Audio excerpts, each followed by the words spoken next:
the Constitution. So as far as the law is concerned, if they don't return to the PDP, if they want to impeach that governor, they must return to the PDP. They use the platform of that party that brought them to power, then impeach him. But as far as the law is concerned, and the law is blind, it does not see, it does not recognize anybody. It's for everybody. As far as the law is concerned, they have no moral standing to impeach that governor and to cause any chaos. I read and I saw what the acting APC chairman in the state, Chief Tony, was saying, that they were making jest of the governor, and the governor is right on the part of law. So we are not being the prejudgmental, but whatever they are doing, if care is not taken, Tony, I'm telling you, this thing will snowball into crisis that we will not be able to control in this country. Yes, River State and some of these south states are where majority or most of our region where things are coming up that are keeping this country together with all the challenges that we have in this country. If there is no peace in River State today, I don't think the country will be at peace. We cannot sleep with our two eyes closed. And so we should heed the advice of the elder statesman. And there is a popular saying, what elders have seen, if a young man climbs the tallest building or the tallest mountain, will not be able to see. This man that has given us this fatherly, elderly advice is going to be 97 years old. Is there anything that Chief Edwin Clark has not seen in this world? And therefore, we should heed his advice and make sure that there is peace in Rivers State. The IGP should take immediate actions not to go against the law, because if he does anything to the contrary from what the elder statesman has said, then the people of Rivers will react, and that will now lead us to chaos and some crises that we may not be able to control. All right, so I want to ask a question. Let's look at these 27 lawmakers who are, of course, we know they are loyalists of the... Yes, of course, because they are against the law, and he is on the side of the law. What the Constitution, the supreme thing in Nigeria today is the Constitution of the Federal Republic of Nigeria and the electoral laws that guide us and that bring people to power. And therefore, because they are not operating on the platform of which the party that brought them to power, so they have made everything very easy for him. There are no lawmakers, so whatever he does, I read also where they were saying it is funny for those illegal lawmakers were overriding what the procurement law that the state governor has come up with, that who is he, they are going to cancel. It is all null and void based on law and facts that are available.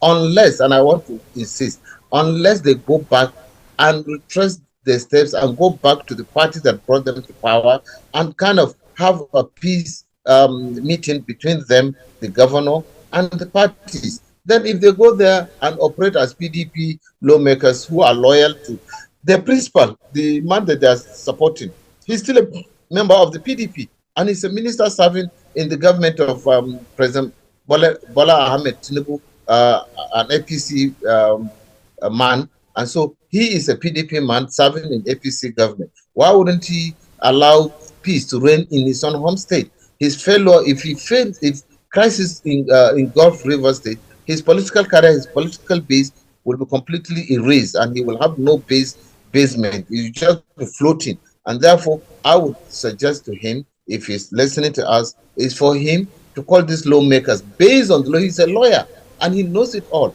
Why are they trying to make this young man, Fubara, unstable and not to settle down to face governance and to help the people of Rivers State? Other states are going ahead with some project that they are using to mark their first year anniversary. Yes, I've seen what he has also lined up to do, marking his first year anniversary in office, but the distractions, it will affect the ordinary man on the street. Time for about 6-7 months, he was not given a dime, and it was time for schools to resume.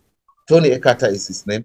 When he was he couldn't send the children to school. The school came after him, saying it is a crime in South Africa for you to deny your own child education. So you must bring this child to school and find a way of coming to pay the school fees. But you cannot deny that child. So, yeah.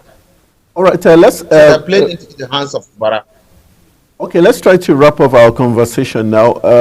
Let's look at the Inspector General of Police. One of the key issues or stand of the elder statesman is the fact that the president specifically, has erred by putting his political party's interest above national interest.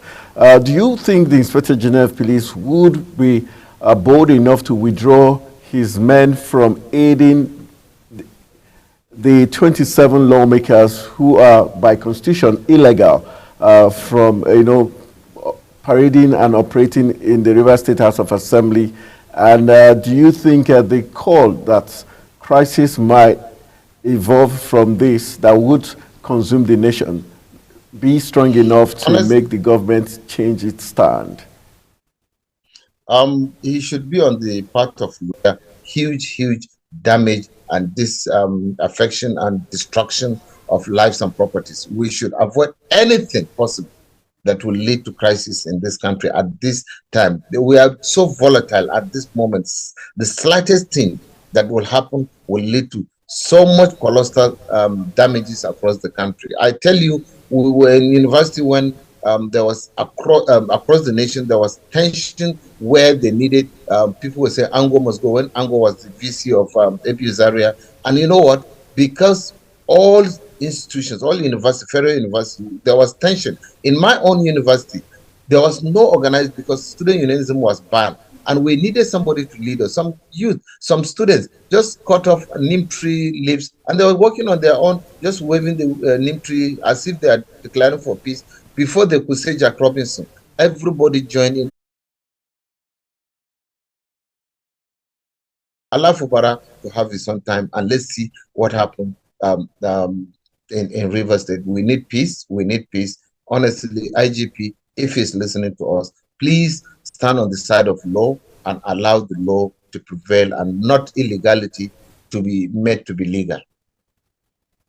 All right. What will be your final word to the president, who seemed to have a very crucial role to play in ensuring that this does not escalate to what we're trying to avert, crisis? The president, do you think he has the final say? Because as of yesterday, we were told that Tony Okocha, the APC committee chairman of the state, had urged the 27 lawmakers to begin the process of impeachment. But the Information Commissioner of Rivers State, Joseph Johnson, has said that if the process is initiated, the people of Rivers State is going to resist it with their blood, which is a signal for war. And also the fact that Edwin Clark has also warned of impending crisis. Yeah, first and foremost, his own minister to order, then tell the Inspector General of Police to withdraw support for those 27 illegal state assembly members and give cover to the state governor. We need peace in Rivers, we need peace in Nigeria for us to progress. So the president has a very, very significant role to play at this moment. President Bola Ahmed Tinubu, please, sir, we need you to intervene in this situation for peace to reign.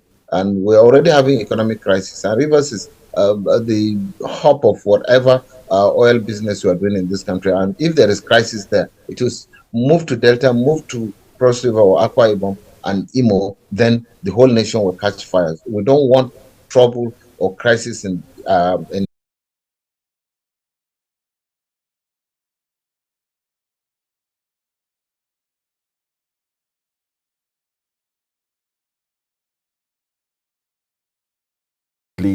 illegal 27 lawmakers who are from a coastal route, which is causing a lot of debate across the country. And we've got an economist in the person of Issa Ali Shatta. Hopefully, we'll be looking at this very interesting talking point to help us extract the merit and demerits of this very interesting talking point. Stay with us.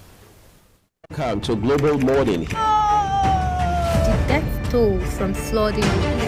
Most time our politicians just bring in policies too, for sure. Incidentally, we have several more stories. The legislature was carefully crafted to 22.2% inflation rates as of April this year. What does that say about where we are as a country? I think Nigeria has resorted to being resilient. Before you call a police station, before they even leave, they'll take permission from. I don't think there's really anything on ground to improve. We struggle with ASU strike. You have done your work, you have put us to the wall. We are not your slaves. I'm not a small boy. You should have given me the report. I have not seen the report.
on the board of the company.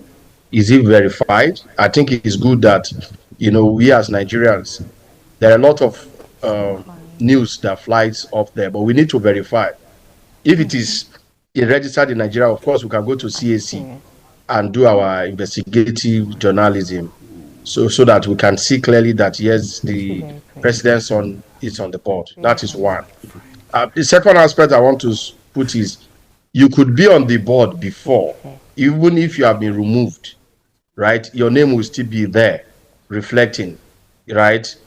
So if you go and get the document, you will see that your name is still reflected, but you are no longer active as a director of that company. So we need to make that verification. And if it is registered outside Nigeria, there are also bodies who have done those registrations that we can do those verifications. Having said that, coincidentally, my office is at Landmark Towers, which means I'm going to feel. For me, I'm just deprioritizing now. The impact will be much more than what we are currently doing with the road construction.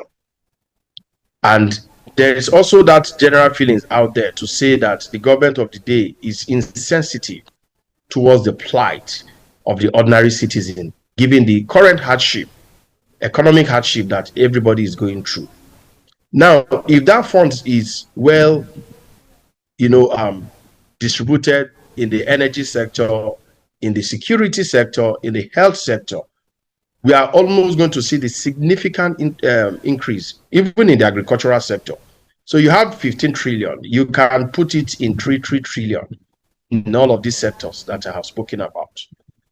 If that is private, to ensure that our borders that are porous are properly manned, and we have security, both external and internal territory of Nigeria. So for me, I really... All right, I think we're having some little bit of glitch there. Really don't see much benefits. What I see so I really don't see that. So the demerits are more than demerits based on our current economic reality. All right, are you comfortable with the federal government's reaction in terms of the accusation by the former vice president? Sorry, can you hear me? Does it show that the current government is looking away from following through due diligence in awarding of this contract? Are you also worried that relevant government agencies that should probe every procedure or every step of the way, the public board of procurement probably did not do due diligence before the awarding of the different contractors for this project? Anthony, I will tell you something today that almost every Nigerian knows. And it's painful for us to just look at it as it's normal. It's what everybody is doing. So let us continue doing it. Right? So today, Anthony, the very moment our budget is passed, all the contracts that are on that budget, all the people who will get that contract, they already know themselves. And who those contracts belong to are politicians. Let's not deceive ourselves. So even the agencies that are supposed to serve as check and balances, to check all the Bureau for Public Procurement, and the rest, who are supposed to ensure that the proper due diligence for procurement process are being followed, are also being compromised. And ask yourself, Anthony, if, for instance, let's assume now they say you should go on leave for 3 months, and before his leave tenure expired, they put somebody else there. So a lot of people are scared. The next thing, they even frame him work. Everybody have skeleton in their cupboard, of course. They just go through his archive, dust his dirty dealings out, and say, Oga, you have this. They just use it against him and do accountability. That is the problem. There is no reward. There is no punishment. In as much as we continue with this process of aggrandizement and gratification, it is almost impossible for us to do the right thing. And that's the reason why, instead of the government of the day to come out with statement of facts to counter, the allegations leveled against them by the previous vice president. They are rather joining issues and trying to compare, what the vice president has done wrongly, and as a means of justification to say that, we are actually doing the same thing. It's paddy business. You understand? So it's really unfortunate. Yeah, the fact that the former vice president, put his son there, at Intel, everybody knows all of those controversies and all that. It doesn't make it right that we should also do the same thing. So when you are coming into government agency, you need to present those documents as an evidence of assets that you owe. What it means that you have never even gone through any process of documentation that has to do with you, declare. Maybe you've not had any public office, so you can say declaration of asset might not be one of those options. But it is foolhardy for anybody to have occupied a place for a long time without your proper document. For me, they've just made it easier for government. And honestly speaking, you can't sympathize with those kind of people. And except government want to decide just to compensate them for compensation's sake. But the government has even made it bluntly clear that because they have the right of way, right, they have every right to demolish everything on that road without even compensation. But because they have a human touch, they want to put a human face to it, and also empathize with people. Painful, very painful to see that we have abandoned roads. We have roads, that are not properly constructed. Nobody. So again, it goes back to technology. If you ask the Minister of Works today, how many federal roads do we have in Nigeria? You can even ask him how many roads do we have in Nigeria. He can't tell you. They have to dig into one file or the other, from the 60s maybe, and begin to, look at roads that, we have, because we don't even have the template. We don't have the there's a word I'm looking for. Data analysis. Statistics. No, apart from data analysis, apart from statistics and data analysis, when they said the Minister of FCT is following a template, there's a word they use, which is, once I get the word, I will say it, right? The original plan. Okay, the blueprint, the master plan. The master plan. Thank you very much. The master plan. Now, do we have the master plan in Nigeria, in form of technology? Because if you deploy technology, Anthony, the same thing happens in Dubai.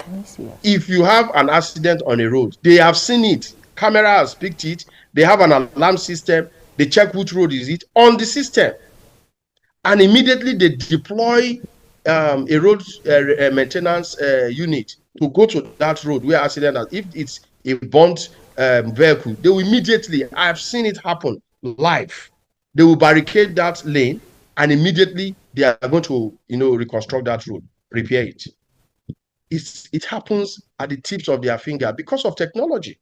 So in as much as we are spending money frivolously on these wastages, and we don't really deploy it in a proper channel, we'll continue to have these issues. We continue to have all these white elephant projects flying, somersaulting, all over the places. So I'm looking forward to the government of the day deploying technology, not just for road checking or maintenance or archiving.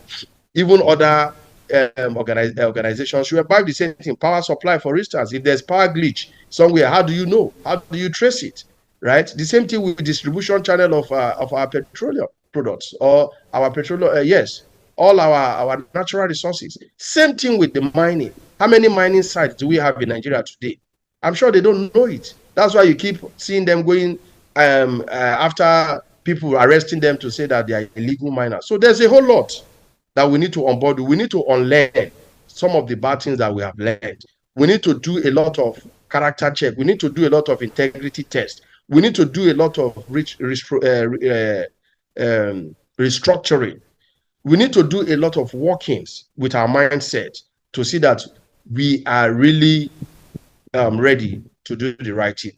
If we don't do this, Anthony, trust me, we will only come here, blabber, speak all the English, nothing happens. As long as there's no checks and balances, nothing will happen. It's going to be business as usual. All right, well said, Issa Ali Shatta. It's a pleasure having you in the program. Thank you for your very balanced analysis and highlighting of the merit and demerit of the Calabar-Lagos Express Highway. And like you said, the demerits seem to outweigh the merit for now. And we hope that the right things will be done. We urge you to enjoy the rest of the day, as you're already looking very all good, and we hope we'll see you at the other end of the divide. Thank you very much. Thank you so much, Mr. Issa, for being a part of Global Morning. Thank you. Thank you. It's always all right. UK and Washington signing out. All right, so that's how much we're going to take in that discourse, and this is the time when we say our goodbyes on Africa's Finest Breakfast Show, and we say my tea is already cold already, yes, it is. So we'll be trying to make it hot after we leave the scene. So we want to say thank you for joining us on today's edition. Always a pleasure knowing you're out there and part of our lives. And thank you once again for being a part of Global Morning. And remember, it's a Woman Crush Wednesday. Anthony. Oh boy. Okay, so the men, just get ready. The women will be crushing on us today. No. I know that Sebastian is ready. Odisama is already being crushed. Agbomofegbe has been crushed already with 5 women already. Very funny, very funny. All right, it's a wrap on Global Morning. Thank you all so much for being a part of the program with us. I am Jumai Manson. I'm my co-host that doesn't know maths. All right, and now we're mathematicians. My name is Anthony Momoni. Say thank you. Let's do this again tomorrow. Good morning. Good morning. Welcome to Global Morning. The death toll from flooding. Most time our politicians just bring in policies too, for sure. Incidentally, we have several more stories. The legislature was carefully crafted to 22.2% inflation rate as of April this year. What does that say about where we are as a country? I think Nigeria has resorted to being resilient. Before you call the police station, before they even leave, they'll take permission from I don't think there's really anything on ground to improve. the struggle, the ASU strike. You have done your work and put us to the wall. We are not the slaves. I'm not a small boy. You should have given me the report. I have not seen the report.